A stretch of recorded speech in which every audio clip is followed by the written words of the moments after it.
This is Technologically Speaking, the official podcast for the Department of Homeland Security Science and Technology Directorate, or S&T as we call it. Join us as we meet the science and technology experts on the front lines keeping America safe. Hi, welcome to this episode of Technologically Speaking. I'm your host, Dee Saini. Today we're talking to Dr. Syed Mohammad, lead for the Science and Technology Directorate's Modeling and Simulation Technology Center, which we'll also refer to as MSTC because we love acronyms in the federal government. Welcome, Syed. Thank you so much, Dee. It's a pleasure to be here. And again, thank you for the opportunity to have this conversation. Yeah, I'm really excited to talk to you about this. What's really interesting is that the Modeling and Simulation Technology Center is behind the scenes, but so vital here at S&T. And so what is the goal of this with models and simulations? How does it help us with our mission?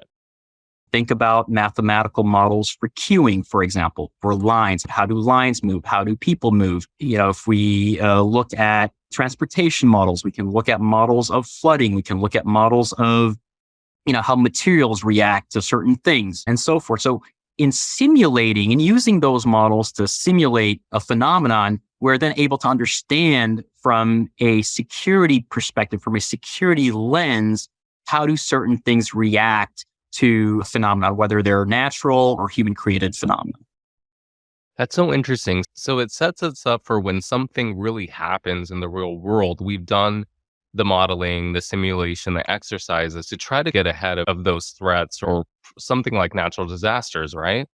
Absolutely. And again, that's a wonderful segue into understanding how we can use these models in near real time to understand how things are unfolding. Obviously, we want to run models ahead of time to run a bunch of what if scenarios to understand how things could unfold. So Syed, lead us through this. I want to wrap my head around what is a model and what is a simulation? Well, that's a wonderful question, Dee. So, a model, we generally differentiate between models and simulations as the model being the mathematical representation of a physical phenomenon. So, you think of a ball rolling down a ramp, you think about, the force models, force equals mass times acceleration. And then you can begin to understand the forces of nature mathematically and how they act on this physical object.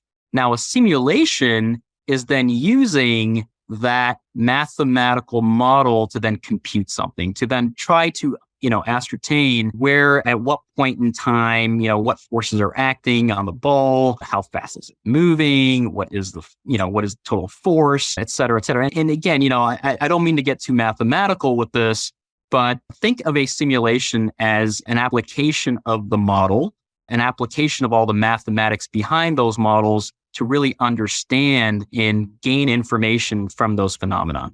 Natural disasters is a great example that you brought up, Dee, in understanding how, something might happen. Again, we hear this stuff on the news all the time, for example, right? Hurricane modeling, for example, where will a hurricane travel, in day 1, in day 2, in day 5, and so forth.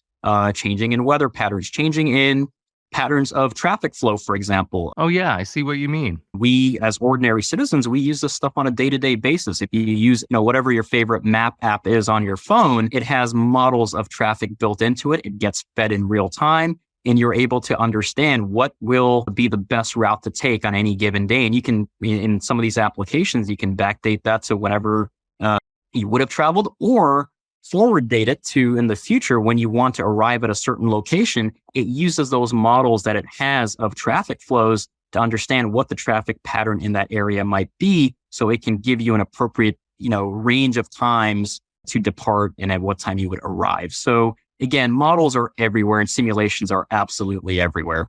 That's fascinating. What I really like about this is I think it really helps us with the larger DHS mission, making sure we're ready, making sure we're prepared, making sure that we're simulating and modeling the different types of threats that can be on the horizon. So we're always trying to stay 1 foot ahead of them. In your work, have you found that we can simulate just about anything, or are there things that we're still perhaps looking at on our wish list?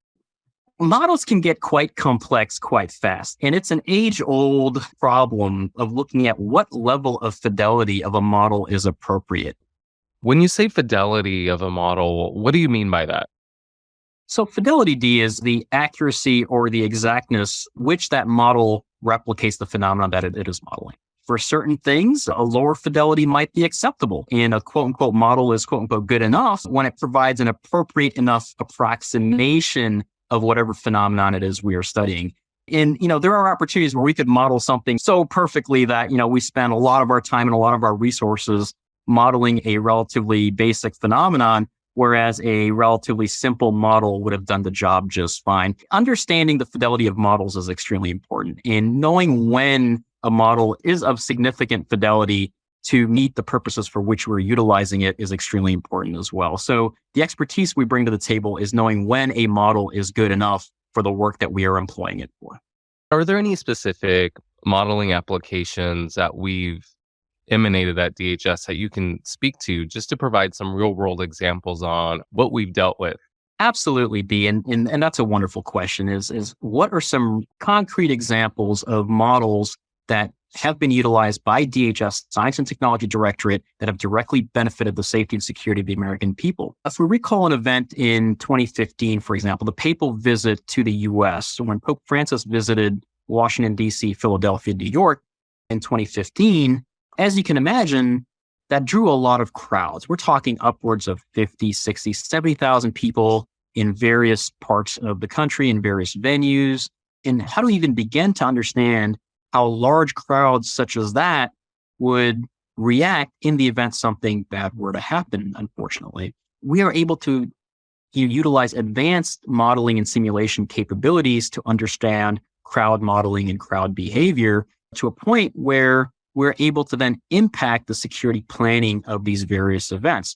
So for the papal visit in 2015, we utilized advanced crowd modeling capabilities to understand what is the optimal layout of various entry and exit, ingress and egress points of various venues, how many people we can fit into various locations safely. In the event of a natural disaster, say a storm comes through, how would we shelter folks, et cetera, et cetera. We're able to model all of that and really inform the security planners of this is what we have found in our modeling to really inform the security planning process. So again, it's a really rewarding opportunity to then deploy some of these advanced simulation capabilities to the benefit of the American people. And as you can imagine, Dee, many, many events around the world have very large gatherings.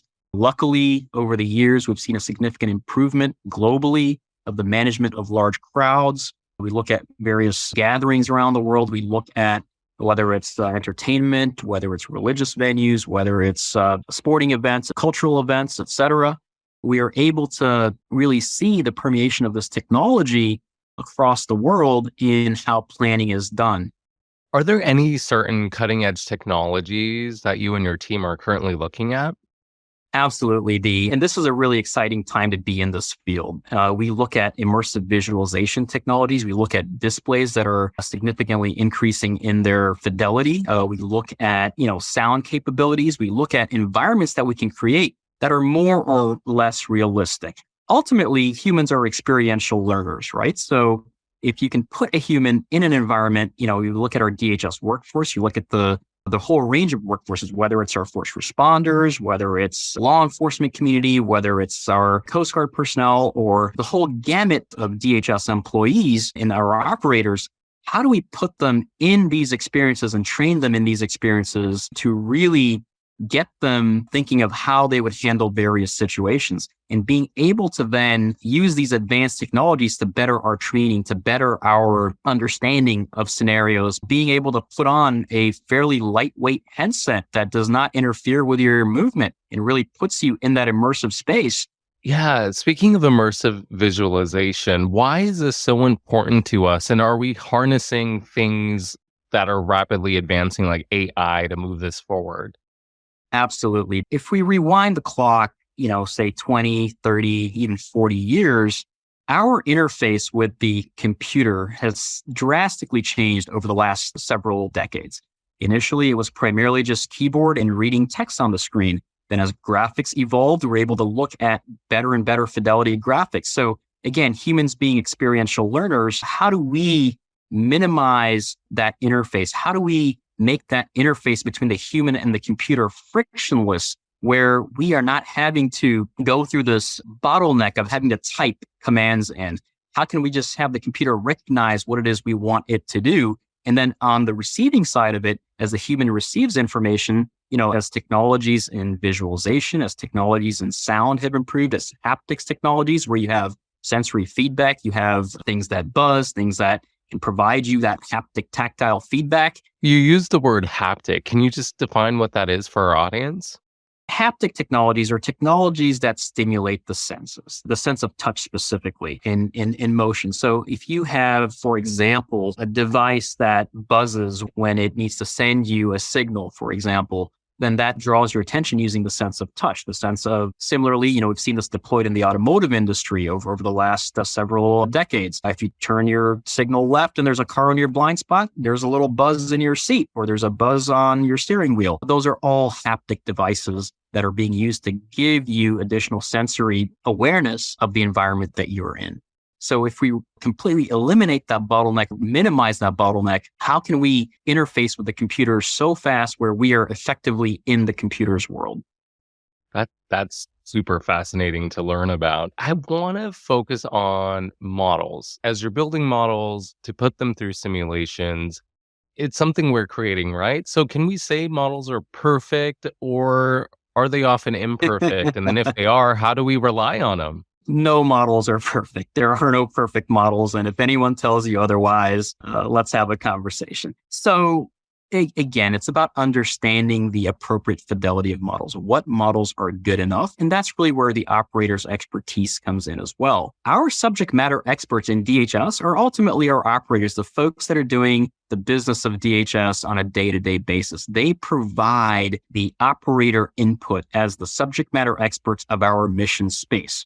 As they go off and conduct their missions, they understand how the world operates around them. They understand manipulating a variable somewhere. What are the impacts of that?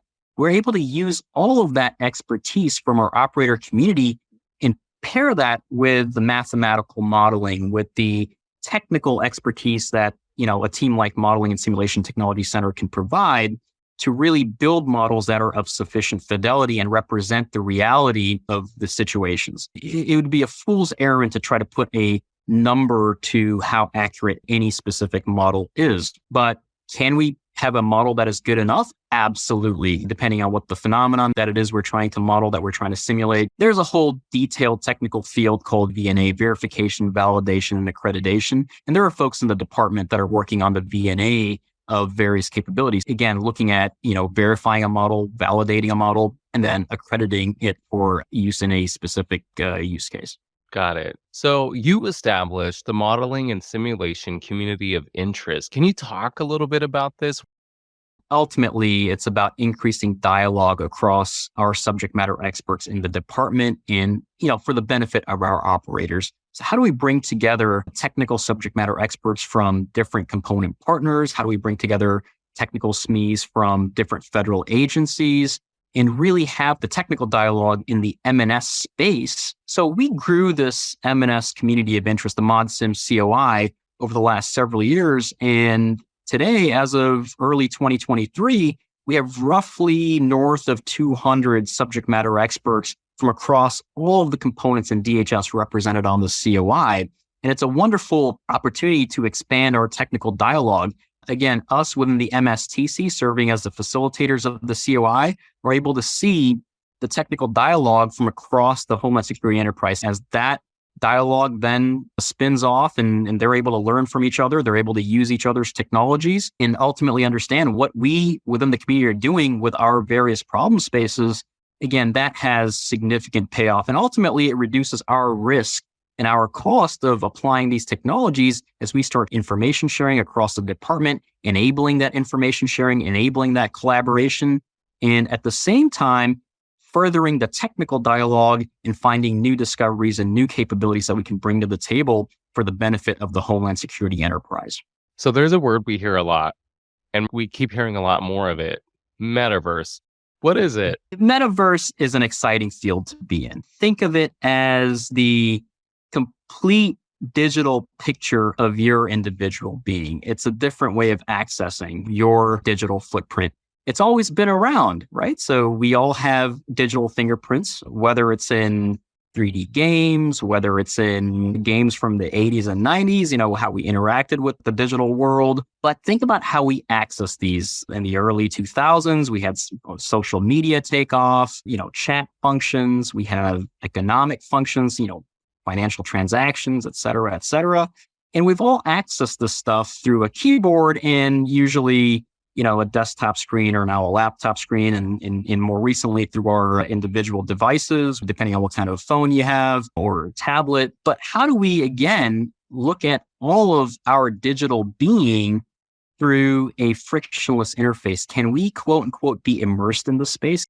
I would characterize metaverse as an interface advancement for the human system, being able to be immersed in an environment and interact with your digital footprint. Now, again, I'm speaking a little abstractly here. In real terms, being able to interact in a 3D environment. One thing I do want to make a distinction of is, we have metaverse, which is the generic terminology for accessing your digital footprint in a 3D environment versus companies. We have the company named Meta, the rebranding of Facebook. Again, there's a lot of commercial interest in the space. There's been a lot of gaming interest in the space as well. And there are a lot of companies working in the metaverse space. How do we, within the Department of Homeland Security, harness this capability for the advancement of our missions, for the advancement of our DHS workforce, and ultimately providing better safety and security for the American people? And of course, with these advancements of technologies, there are going to be some challenges, some security challenges, some safety challenges as we evaluate how these technologies will impact the world.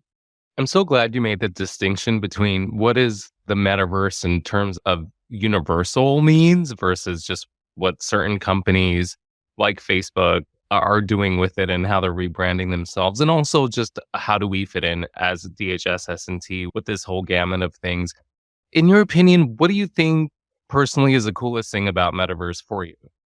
It's a lot of things, Dee. And I think this is a really exciting time to be in this space. So as we look at our social interactions online, as we look at our digital presence, being able to be in a 3D environment, being able to be literally immersed in that space and interact with things, these things will open up a whole new sets of opportunities for commercial industry, for academia, interactions with friends and family, interactions with coworkers, interactions with colleagues across the US and across the globe.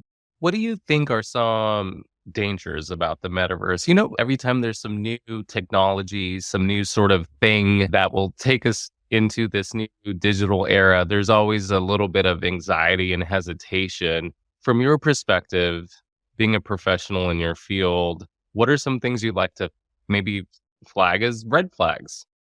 Absolutely, Dee. And just like with the advent of social media, there are lots and lots of pros, and there are some cons as well. Similarly, within the metaverse, as you are traversing the 3D environment, as you're traversing the immersive space, and your entire digital footprint being available within this environment, we could draw some parallels with how we've seen various dangers evolve on various threats evolve in the social media space, in the not so immersive visualization space. And I think we'll see some parallels in the metaverse space as well. There are the obvious dangers of trying to lure kids into various discussions, various groups, et cetera, et cetera. And again, those are some obvious problems that we need to keep an eye on. And then there are the not so obvious problems, right? So you start looking at microeconomies forming in these spaces. So what does that open up the world to? Are we going to see illicit trade in goods, untraceable transactions, et cetera, happening within the metaverse sphere? So I think a lot of the similar problems apply, and I think there will be some new problems that we have to look into as well. I was just going to ask if you had any specific examples of what folks can do to keep themselves safe when visiting the metaverse.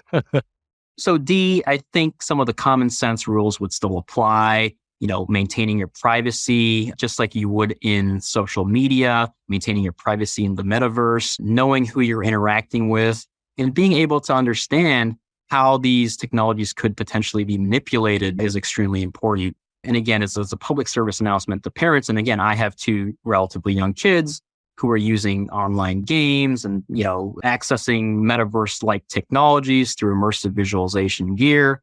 Again, understanding what these dangers are and knowing what the limits are of these systems. So being able to monitor who kids are interacting with, being able to understand how these technical systems could be manipulated by third parties, I think is extremely important. And I would caution parents to, again, let kids be kids and explore and play, but at the same time, understand the dangers of these emerging technologies as well. Perfect. Got it. Syed, you were a civilian working for the Army for a little over 10 years. While you were going through that experience, I feel like in the Army, a lot of soldiers go through simulation training to prepare for all kinds of scenarios. How do you think your experience working with the Army helped you in your role at S&T today?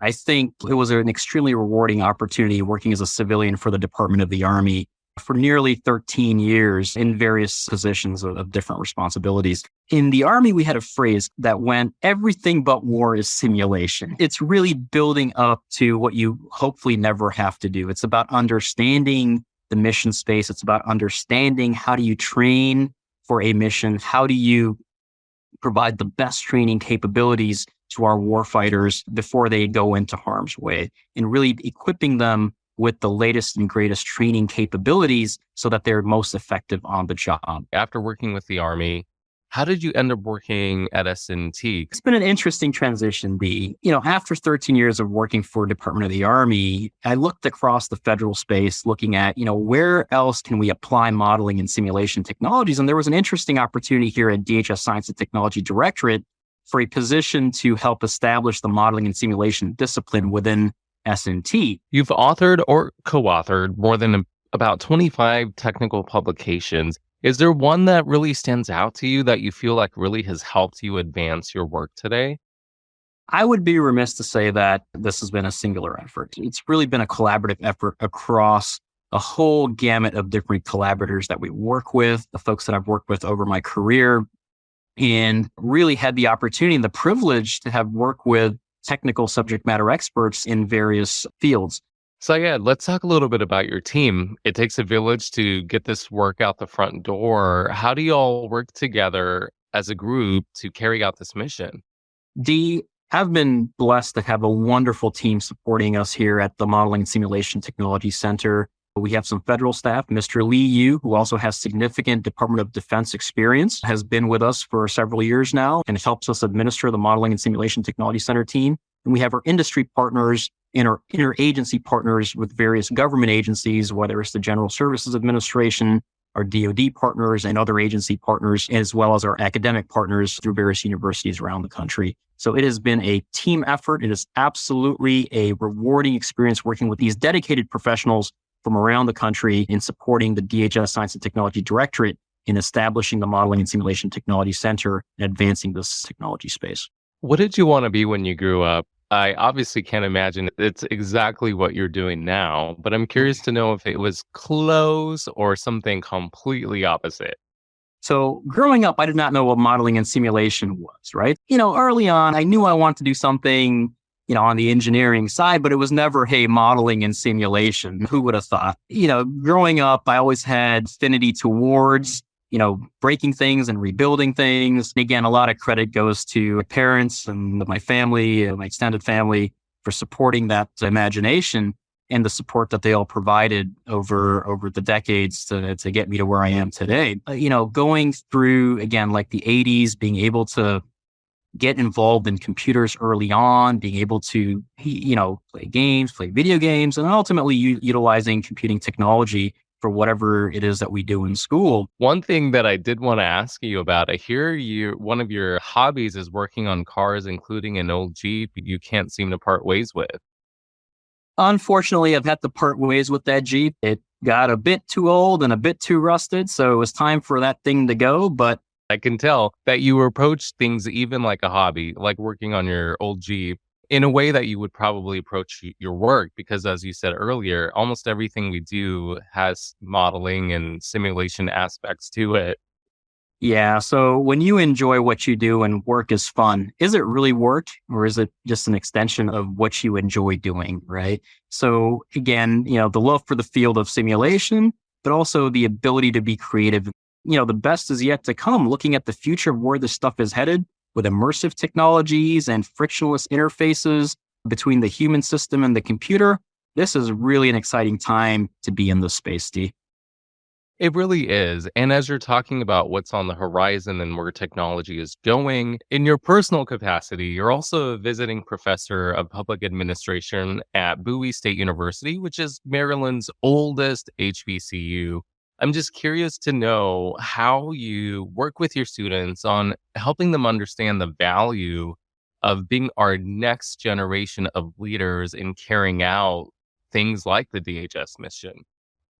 Dee, it has been a wonderful experience and a very fulfilling experience to be an educator in my private capacity. Being able to interact with students, being able to teach class, being able to watch students grow professionally as well as personally has been an extremely fulfilling opportunity over the last several years. Having worked at the Bowie State University, being able to have students understand technology. And again, a lot of these students are non-technologists, right? In the field of public administration, the bulk of the folks in the field of public administration are non-technologists. So coming into this field and being able to explain technology in a way that folks can understand and apply to their day-to-day lives and to their careers, ultimately, when they become leaders and leaders at the national level or the state level or the local level, and some internationally, being able to then apply that knowledge for the betterment of the folks that they serve. Well, thank you. We've been talking to Dr. Syed Mohammad, lead for the Science and Technology Directorate's Modeling and Simulation Technology Center. Thank you so much for being here. This has been a fascinating chat, just picking your brain and learning about your field and the important work you're doing to advance the DHS mission. This has been Technologically Speaking, the official podcast of the DHS Science and Technology Directorate. To learn more about S&T and find additional information about what you heard in this episode, visit us online at scitech.dhs.gov and follow us on social media at DHS SciTech. Thanks for listening.